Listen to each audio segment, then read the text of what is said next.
के मामले थमने का नाम नहीं ले रहे हैं। भारत कोरोना केस के मामले में दुनिया में तीसरे नंबर पर पहुंच चुका है। हालांकि स्वास्थ्य मंत्रालय ने मंगलवार को कहा कि भारत में 10 लाख की आबादी पर कोरोना वायरस के मामले और मृत्यु दर दुनिया में सबसे कम है। वहीं एक और राहत की खबर आई है, वो है वैक्सीन को लेकर।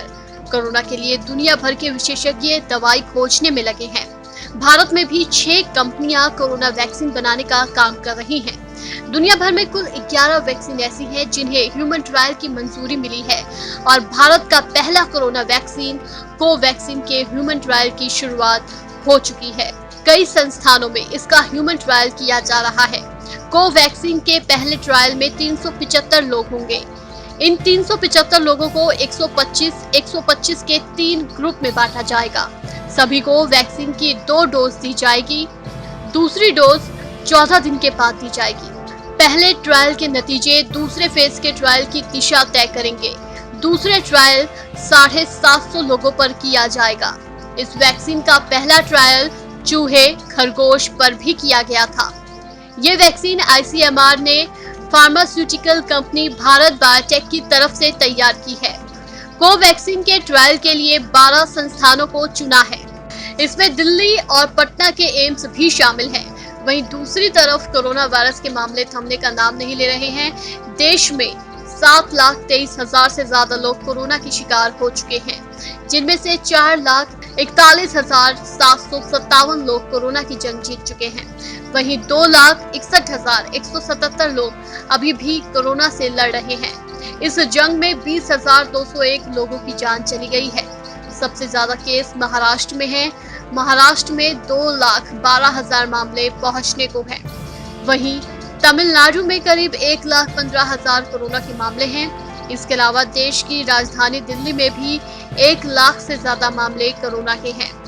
अब सबको इंतजार है वैक्सीन का। अगर ट्रायल सफल होता है तो जल्द ही लोगों को राहत मिल सकती है।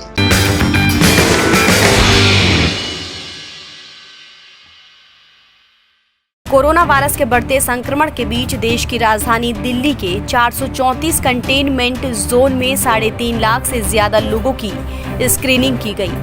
इस स्क्रीनिंग के बाद जो रिपोर्ट सामने आई है वो बेहद ही चिंताजनक है। इकोनॉमिक्स टाइम्स की रिपोर्ट के मुताबिक स्क्रीनिंग के दौरान पता चला है कि 1.5 लाख से ज्यादा लोग ऐसे हैं जिनमें कोरोना वायरस का गंभीर खतरा है। आपको बता दें कि कोरोना वायरस के बढ़ते मामलों के बीच 30 जून को केंद्रीय गृह मंत्रालय ने स्वास्थ्य विभाग के अधिकारियों को निर्देश दिए थे कि राजधानी दिल्ली के सभी कंटेनमेंट जोन में 6 जुलाई तक डोर टू डोर जाकर लोगों की स्क्रीनिंग करें। दिल्ली सरकार से जुड़े सूत्रों के मुताबिक कंटेनमेंट जोन में रहने वाले 1,66,597 लोग ऐसे हैं जिन पर कोरोना वायरस का गंभीर खतरा है। इन लोगों में सीनियर सिटीजन्स, गर्भवती महिलाएं और वो लोग शामिल हैं जो डायबिटीज, हाइपरटेंशन और दिल या किडनी की बीमारी से पीड़ित हैं। हालांकि इसके बाद इन लोगों का रैपिड एंटीजन टेस्ट किया गया तो इनमें से केवल 7.5% लोग ही कोरोना वायरस पॉजिटिव मिले।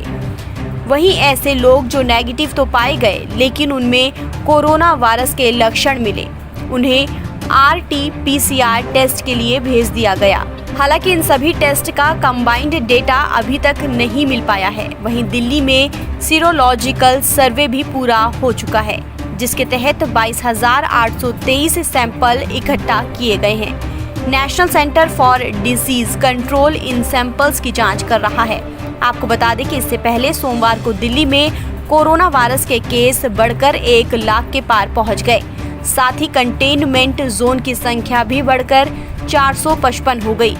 दिल्ली सरकार के मुताबिक अभी तक कोरोना वायरस के 72,088 मरीज ठीक हो चुके हैं, जिसके बाद फिलहाल एक्टिव केस 25,620 हैं। राजधानी में कोरोना वायरस के कारण अब तक 3,115 लोगों की मौत हुई है।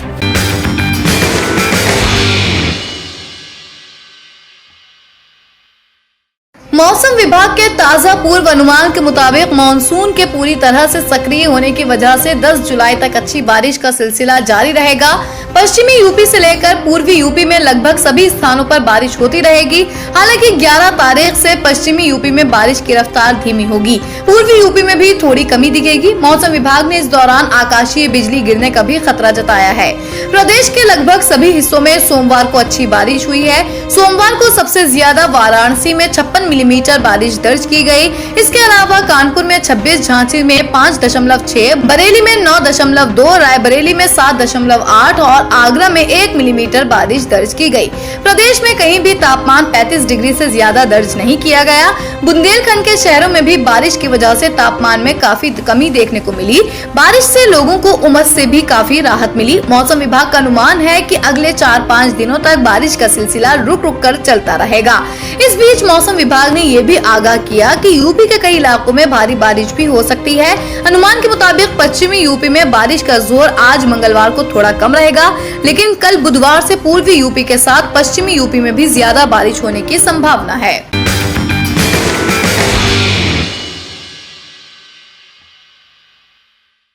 कोरोना वायरस महामारी के कारण देश की अर्थव्यवस्था सुस्त है। वित्त मंत्रालय ने सोमवार को एक रिपोर्ट जारी की और कहा कि चालू वित्त वर्ष में भारत का सकल घरेलू उत्पाद 4.5% होगा। कोरोना को फैलने से रोकने के लिए देश में कई दिनों तक लॉकडाउन रहा। अब भी आर्थिक गतिविधियां पहले की तरह शुरू नहीं हुई हैं। साथ ही वैश्विक अर्थव्यवस्था का भी प्रभाव पड़ेगा। वित्त मंत्रालय ने कहा कि ये अनुमान सरकार द्वारा अप्रैल में जारी किए गए अनुमान के मुकाबले 6.4% कम है। सरकार ने अपनी आर्थिक रिपोर्ट में कहा कि कोरोना वायरस महामारी के खिलाफ एक वैक्सीन की अनुपस्थिति के कारण होने वाली अनिश्चितता अर्थव्यवस्था के लिए गंभीर चुनौती है। चालू वित्त वर्ष में अब तक राजस्व प्राप्तियों में साल दर साल आधार पर 68.9% की गिरावट आई है। रिपोर्ट में कहा गया है कि महामारी के दौरान देश का निर्यात बढ़ा है। इस दौरान महंगाई दर कोरोना के अनुरूप रहेगी। इस संदर्भ में अंतर्राष्ट्रीय मुद्रा कोष ने कहा है कि एशिया की तीसरी सबसे बड़ी अर्थव्यवस्था यानी साल 2020 में भारतीय अर्थव्यवस्था 4 से 5% नीचे आ सकती है।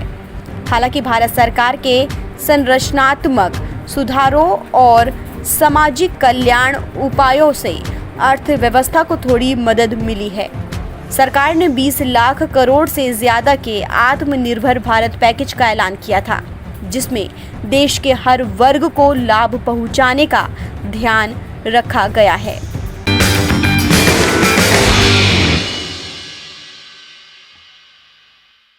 मध्य प्रदेश की राजधानी भोपाल में एक हैरान कर देने वाला मामला सामने आया है। यहाँ कोरोना वायरस से जान गंवाने वाले शख्स का शव अस्पताल के बाहर सड़क किनारे छोड़ देने का मामला सामने आया है। सोमवार को एक हॉस्पिटल के बाहर एक मरीज की मौत हो गई थी। मौत से पहले मरीज एक दूसरे अस्पताल में शिफ्ट करने के लिए ले जाया जा रहा था, लेकिन मौत हो जाने के बाद एम्बुलेंस का ड्राइवर शव को वहीं जमीन पर छोड़कर भाग गया। बता दें कि 59 साल के वाजिद अली को किडनी में समस्या के चलते भोपाल के पीपुल्स अस्पताल में भर्ती कराया गया था, लेकिन पिछले कुछ दिनों में उन्हें सांस संबंधी परेशानियां आने लगी। डॉक्टर ने उनका कोरोना टेस्ट करवाया तो रिपोर्ट पॉजिटिव आई, जिसके बाद उन्हें कोविड-19 के लिए निर्धारित किए गए चिरायु अस्पताल में शिफ्ट करना था। कहा जा रहा है कि मरीज को जब चिरायु अस्पताल में शिफ्ट किया जा रहा था, तभी रास्ते में उनकी मौत हो गई और एम्बुलेंस का ड्राइवर शव को वहीं सड़क किनारे जमीन पर छोड़कर भाग गया। इस घटना का एक सीसीटीवी फुटेज भी सामने आया है, जिसमें देखा जा सकता है कि एम्बुलेंस में मरीज को अस्पताल लेकर आए स्वास्थ्यकर्मी शव को गाड़ी से उतारकर अस्पताल के सामने छोड़कर जा रहे हैं। वहीं इस मामले में पीपुल्स हॉस्पिटल के मैनेजर उदय शंकर दीक्षित ने बताया कि प्रोटोकॉल और आईडीएसपी के निर्देशों के मुताबिक चिरायु अस्पताल से एम्बुलेंस मरीज को लेने अस्पताल पहुंची। लेकिन लगभग 1 घंटे 40 मिनट के बाद हमें बताया गया कि वो उन्हें वापस भेज रहे हैं। तब तक हम आईसीयू सील करके फ्यूमिगेशन की प्रक्रिया शुरू कर चुके थे। अभी ये प्रक्रिया चालू ही थी, तभी एम्बुलेंस फिर वापस आई। उन्होंने पहले हमारा स्ट्रेचर लेने की कोशिश की, लेकिन हमारे विरोध करने पर शव को वहीं सड़क किनारे छोड़कर चले गए। जिसके बाद हमने अपने स्टाफ को पीपीई किट पहनकर मरीज की जांच करने की कोशिश की, लेकिन तब तक उनकी मौत हो चुकी थी। वहीं इस मामले में चिरायू अस्पताल के निदेशक अजय गोयनका ने कहा कि पीपुल्स अस्पताल के डॉक्टरों ने उनके अस्पताल में फोन किया और एम्बुलेंस की मांग की। उन्होंने हमें बताया कि मरीज की दोनों किडनी खराब है, उसका डायलिसिस चल रहा है और उसके हार्ट में भी दिक्कत है, लेकिन उसकी हालत स्थिर है। इसलिए हमने ऑक्सीजन वाली एम्बुलेंस भेजने का फैसला किया। ड्राइवर ने मरीज को लिया, लेकिन जैसे ही वो वीआईपी रोड के पास पहुंचा तो उसे लगा कि उसकी हालत बिगड़ रही है और वो गंभीर है।